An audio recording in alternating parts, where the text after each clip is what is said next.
my new best friend, Alex Magana, Executive Principal of Kepner, Beacon, and Grand Beacon from Beacon Network Schools. Let's give him a big round of applause. Welcome. All right, man, it's great to be here. And honestly, I did not know that my boss would be here when I accepted this opportunity. So as I think about it, this will be part of my evaluation because he's got some people over here, and then so I better not screw this up. So that's my bottom line. Alex Magana, Executive Principal for Grant Beacon and Kepner Beacon Middle School.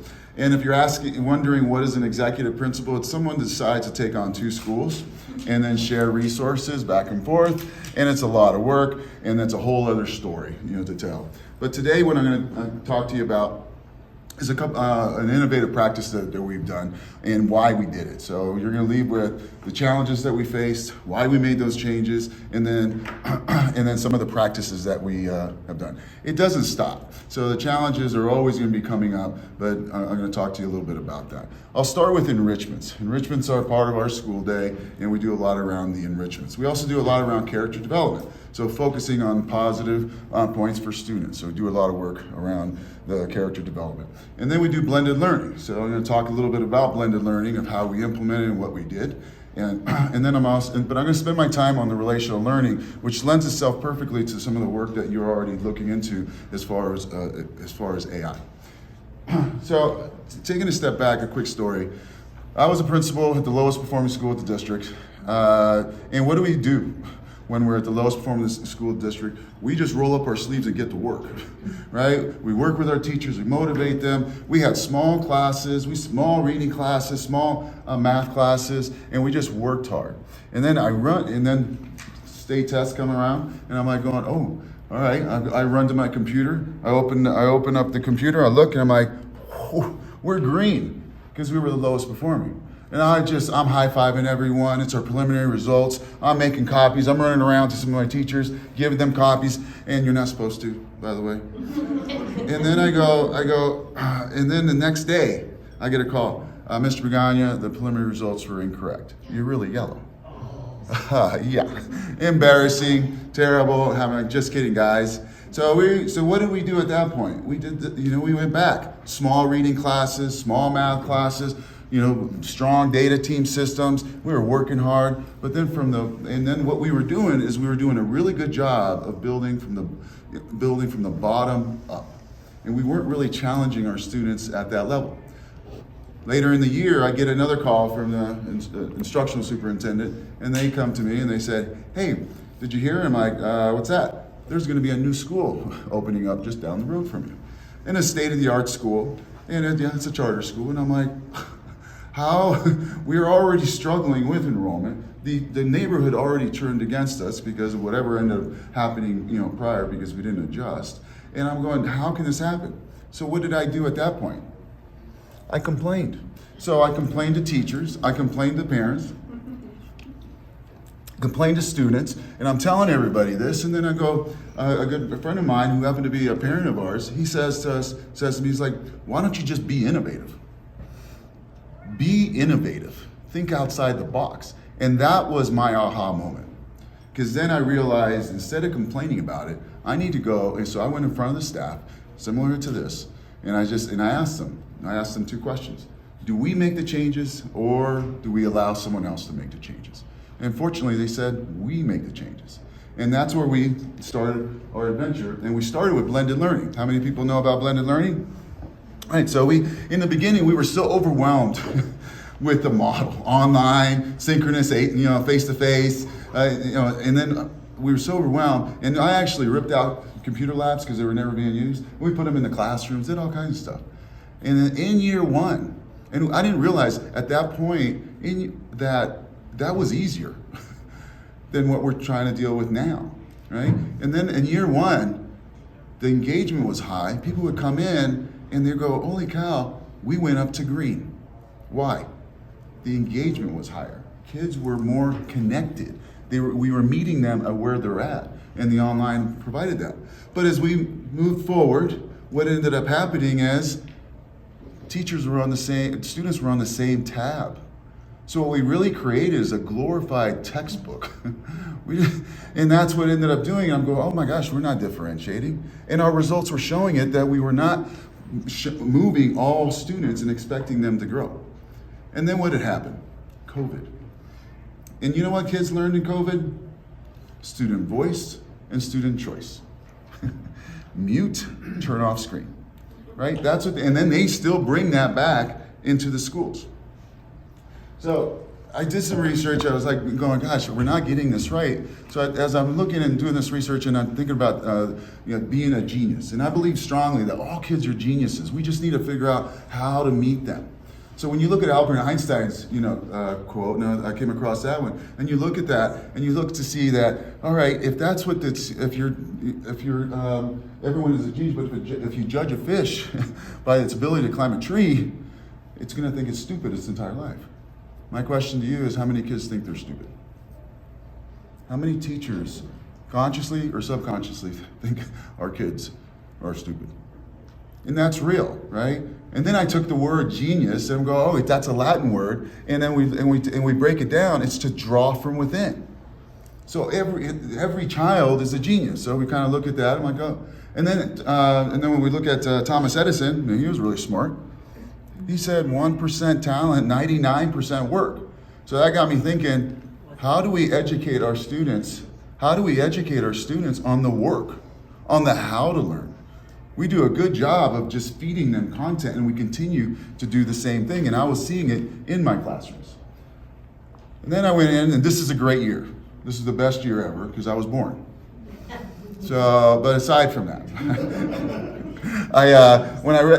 this was introduced to me, how incredible is it? After this study, 1,600 students over several years, kids are measured at 5 years old, 98% of creativity genius, 98%.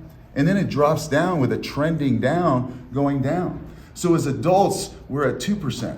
So what Dr. George Land concluded is students are unlearning. What's the common denominator? The common denominator is the K through 12 education. And now students have more of a struggle because there's so many other distractions with all the things that are going on. So this was my big aha moment, that I needed to figure out a way that how is the system? How do we educate kids? How do we really focus on the how to learn so kids have those skills? Most recently, I was at a conference.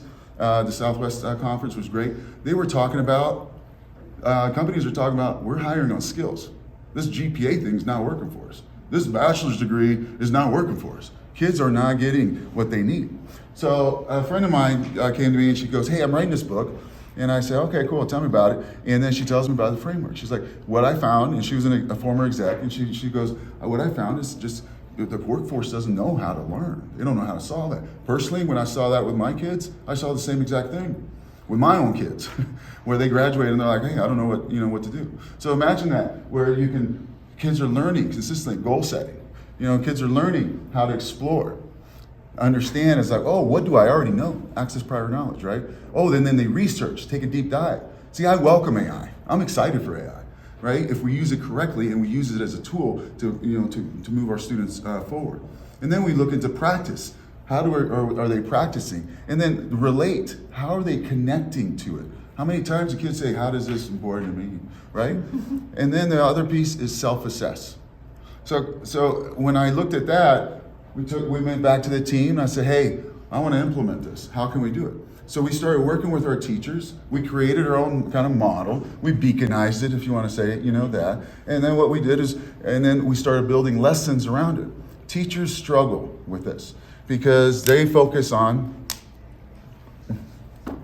the standard. They focus on, I got to feed the content. I had a great conversation with a teacher yesterday. And I go to him, one of my top teachers, fantastic. Does project-based learning. I heard about some of this stuff. And then he goes, I said, how's the relational learning? He goes like, well, I'm not really doing it. I'm done. I'm like, what? I said, how is that possible? And he goes, well, I got to focus on the content. I'm like, well, what about the skills? And then what we did is we broke down the lesson, and I'm going, you're doing a lot of components. Stamp it. Because how amazing as administrators, we can get to this, where we're not measuring the teacher moves. How many times, the touch points, check for understanding, and all that. What we are measuring is the level of autonomy, How powerful is it that we start going, we guide students through it, and eventually they drive their own learning? And if we start that at kindergarten and we go through the elementary all the way, kids will have the tools that they need on how to problem solve. And that's what I keep continuing reinforcing with my teachers, and it's hard work. People go back to what they know. And I tell you, on every interview I've been in, I've never asked, no one's ever asked me is, how do you write a CLO? And what are the 3 action steps? No, they're gonna ask, how do you problem solve? How do you deal with this? What would you do in this situation, right? But we're not educating our students on that. So this was the recipe that I needed for the school to move forward. A couple things is, when you look at it, and this was another aha moment for me, students are in school 16,000 hours, over 16,000 hours in school in a K through 12. 16,000 hours of instructional hours. Yet they're going down. Yet there are gaps. Yet they're coming in at a certain level. And then for some reason, our K through 12 model brings it down. And then Dr. Murrow mentioned the gap. Kids that look like me are falling further down. Yet other kids are accelerating. So what's going on there? And what skills do they need to be able to move forward? So, and then the other one, as a middle school principal, I can only control the middle school, right? And so I'm not going, well, that's 1,080 hours for middle school instructional hours based on Colorado. Times 3, that's 3,240 hours, right? So, I'll take 3,000. Well, you know what? I'll take 2,000 hours of just focusing on how to learn. And I have some examples of it. When you look at the second one, I was walking down the hallway a couple months ago, and I see a couple students in the hallway. I'm like, oh no. Yeah, you don't want to see kids in the hallway, right? Because what's happening? They're in trouble. And they're over there working, and they're writing, and they have an iPad, and they're watching something like, oh, and they're busted. I walk up and say, so what you doing? And they go, student looks at me with a puzzled look. I'm self-assessing. It was a music class. He was actually recorded himself and he was self-assessing his performance as he was writing down what he needed to improve on. So the music teacher was able to take that relational learning framework and really get the kids to set goals, to explore, to see where they're at, to do the research, what they're gonna do to get better, to practice, right, to relate, and then to self-assess. What was the teacher doing?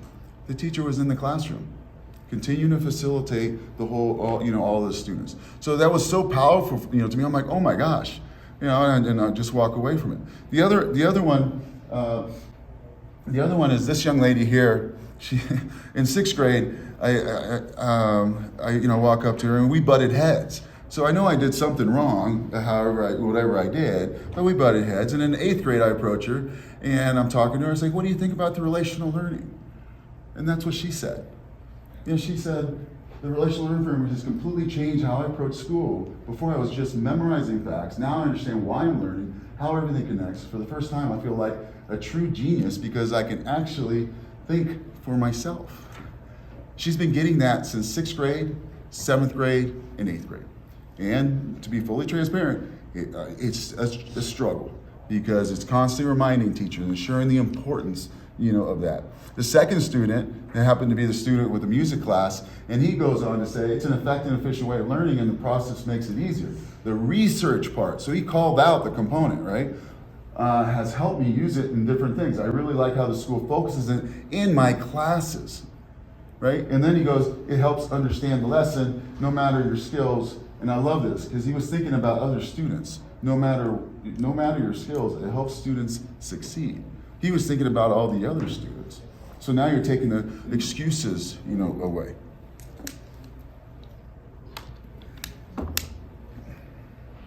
So I'll leave you with this.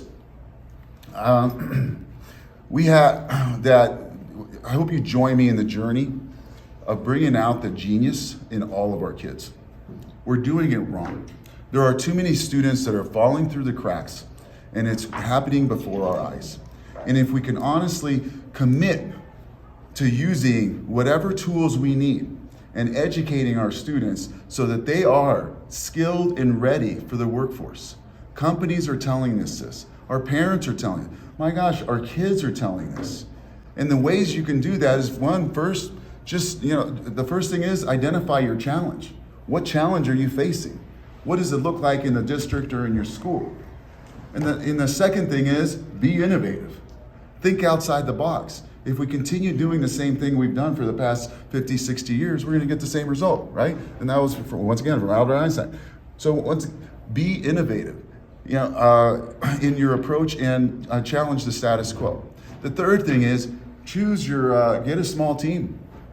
Start with your people that are highly interested. It doesn't have to be your best teachers, highly interested and engaged, and say, this is the problem. And then I got some of my team members here. We came together and we're like, hey, what are we going to do? And when it doesn't work, we look at each other and go, what did we screw up on?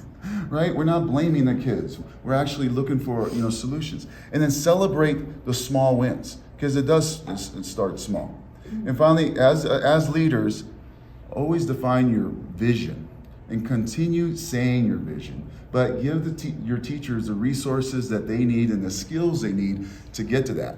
And then just get out of the way. Because that's what's happened over at Beacon. I've set the vision. And I'll come back, I'm like, holy cow, that's way above what I thought we were gonna be at, because they got the liberty of knowing and to be able to do that. Our kids deserve this, so I hope you join me in this journey to keep the genius level for all of our students. Thank you.